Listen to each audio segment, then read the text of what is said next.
Bonsoir les amis, j'espère que vous allez bien. Bon, on se retrouve pour une guidance de la semaine. Donc la guidance pour la semaine du 3 novembre. J'espère que vous allez bien et que la semaine précédente s'est bien déroulée. Nous allons débuter avec cet oracle-là, le petit oracle de la révolution intérieure. Alors bon, c'est un très chouette oracle qui présage peut-être des bonnes choses. Une invitation, oui, peut-être à se connecter à ces énergies-là à travers les épreuves que vous allez peut-être traverser, les questionnements, les difficultés. Alors, le message, en fait, je pense que vous le voyez en plus en inversé gauche-droite, mais aimer, c'est être heureux. Lorsque nous envoyons de l'amour aux autres ou lorsqu'il nous est envoyé, nous sommes dans le bonheur. C'est le seul véritable moment où nous sommes vivants. Donc voilà, mais ça c'est, il y a parfois des confusions entre l'amour, l'attachement, il y a parfois des insécurités à travers les expériences d'amour qu'on a pu avoir par le passé, à commencer avec nos propres parents, mais avec des conjoints par la suite. Donc ce que moi je sens vraiment, c'est se reconnecter au fait que l'amour, ça doit être une source de joie et de bonheur. Si dans la relation que tu as à travers l'amour, que c'est l'amour filial, l'amour sous forme d'amitié et l'amour amoureux, si tu ne te sens pas bien, il y a une question à se poser, des questions à se poser. C'est pas forcément que l'autre pose problème, hein. Ça peut être juste un travail introspectif. Ok, Umrazai. C'est un très chouette jeu aussi. J'ai acheté un livre complémentaire pour ce jeu. Peut-être qu'il y aura des petites choses à voir. Beaucoup de cartes assez transformatrices aussi. Donc vraiment, oui c'est ça. À travers donc aimer c'est être heureux. Il y a vraiment cette vérité simple de aimer c'est être heureux. Et donc si vous n'êtes pas heureux quand vous aimez, là, il y a quelque chose à aller voir. Voilà, vraiment, c'est vraiment un conseil. Je sens vraiment que c'est quelque chose qui est important.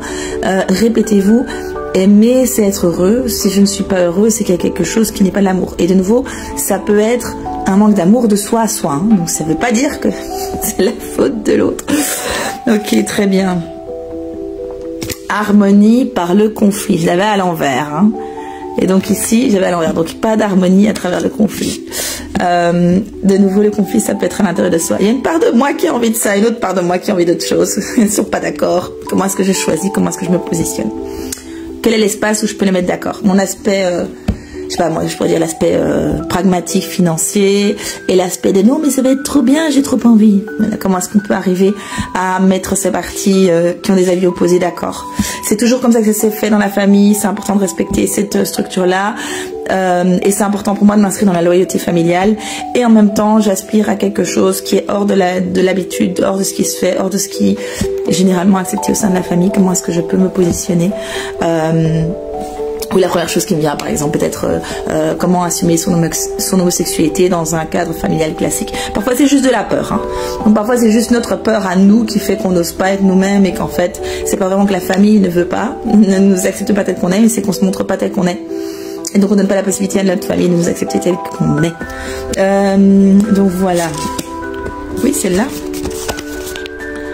On me dit, voilà, on me dit à l'endroit. L'œuvre au noir, quand le passé est guéri, le présent ne blesse plus. On parle toujours de la même chose, hein, d'accord? Oui, on m'a dit de le mettre à l'envers, à l'endroit parce qu'elle était à l'envers. Moi, je pense que c'est vraiment un message important. Je pense que c'est le travail que vous êtes en train de faire.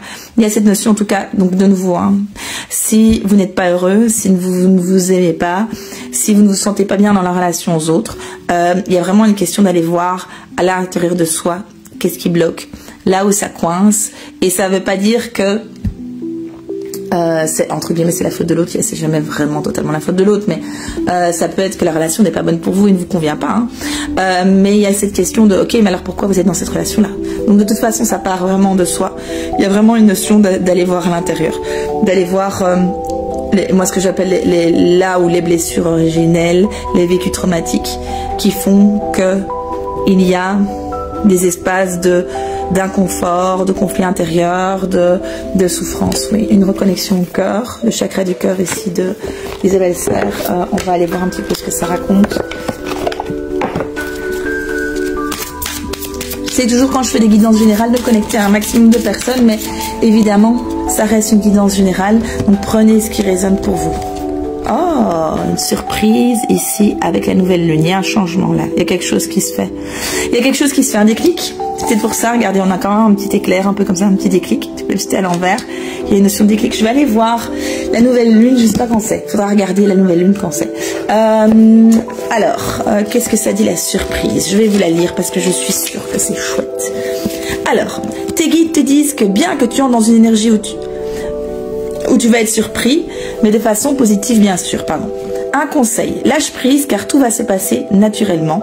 Là, rien ne dépend de toi. C'est l'univers qui va t'apporter tout ce dont tu as besoin. En fait, le lâcher prise, c'est pouvoir observer ce qui se passe, observer comment je me sens. Et plutôt qu'être dans le contrôle et dire, ben non, c'est pas sous la forme que je voudrais, ou c'est vraiment revenir à, est-ce que ça me convient ou est-ce que ça me convient pas? Est-ce que je me sens bien ou est-ce que je me sens pas bien? Donc, il y a vraiment une notion de surprise dans le sens positif, ça c'est important. Tu vas vers de très belles surprises positives pour ta vie sentimentale et relationnelle. J'ai envie d'être dans le sens le plus large du terme. Il y a une invitation à faire de la visualisation positive de ce qu'on souhaite et sachant que la vie apporte ce qu'on souhaite. En tout cas, tu vas vers une relation avec une personne surprenante et vers des événements importants qui arrivent dans ta vie sans que tu aies besoin de contrôler les choses. Donc tout se passera comme tu le souhaites. Attention, souhait profond, besoin, attente profonde. Pas nécessairement sous la forme, on est sur la surprise. Et ça peut être aussi, il faut être conscient que les surprises, c'est parfois dans les détails, c'est parfois dans une phrase, c'est parfois dans un positionnement que quelqu'un va prendre. Moi, j'ai eu une très belle surprise que j'ai envie de partager avec vous, qui revient avec ma blessure originelle, le besoin d'être parfaite pour être aimée. Et là, je suis dans des énergies, bon, comme vous avez déjà pu voir, je ne souhaite plus être parfaite et là on me montre en fait que dans mon authenticité je peux être aimée aussi et encore plus on peut veiller aussi à ce que je me sente bien et que ça a de la valeur pour les autres et ça c'est des cadeaux, voilà, ça c'est une surprise, c'est ma surprise du soir parce que je l'ai eu un petit peu avant la guidance et donc ça c'est des choses qui sont importantes, je veux dire c'est la surprise, c'est pas forcément un gros truc mais parfois c'est le petit détail qui fait la différence. Donc voilà, en tout cas ici on parle de surprise, il peut y avoir des déclics comme ça, il peut y avoir vraiment des choses très pratico-pratiques ou très, voilà, une nouvelle rencontre amoureuse, enfin bon, on peut y avoir plein de choses, mais en tout cas il y a une notion de surprise qui arrive et ici il parle de plusieurs surprises et ce que moi je visualise c'est un peu comme... une forme de cercle vertueux, vous savez, c'est comme la boule de neige, on commence tout petit puis ça devient de plus en plus gros, c'est comme si il allait y avoir des petites choses et puis au fur et à mesure, au plus vous allez les apprécier, au plus vous allez les voir, parce que c'est important aussi de les voir, hein. Si on se dit que la vie nous apporte des trucs pas chouettes, on voit pas forcément le positif, donc à travers ce positif, cette valeur que vous allez accorder aux petites surprises, en fait vous allez en avoir de plus en plus et de plus en plus important. Désolée, j'ai un petit peu du mal à articuler ce soir. Donc, plein de choses. Donc, vous entrez, nous entrons, c'est une guidance générale, dans une énergie très belle et très lumineuse concernant le chakra du cœur. Et donc, voilà, il faut garder confiance, s'en mettre à la vie et se dire aussi, alors, ça va être mis au centuple, et ça c'est la fin, mais il y a vraiment cette notion de... c'est une phrase de Guy Gilbert, ça que j'avais vu une fois en conférence. Je n'aimais pas tellement le personnage, mais il avait dit l'amour est un torrent et un torrent on ne l'arrête pas. Mais l'amour vrai, hein, je vous parle de l'amour vrai. Et c'est un torrent, ça peut bousculer, ça peut être difficile pour les gens qui sont dans le non-amour, ou pour nous, je veux dire quand on est dans le non-amour, mais en fait c'est vraiment quelque chose qui trouve toujours un chemin. L'amour trouve toujours un chemin, l'eau trouve toujours un chemin, même à travers les roches les plus denses, elle arrive à creuser des sillons. Et ça c'est important de savoir, mais il faut commencer par soi, c'est l'amour de soi. Donc je redis, quand ton passé est guéri, le présent ne blesse plus. C'est vraiment important.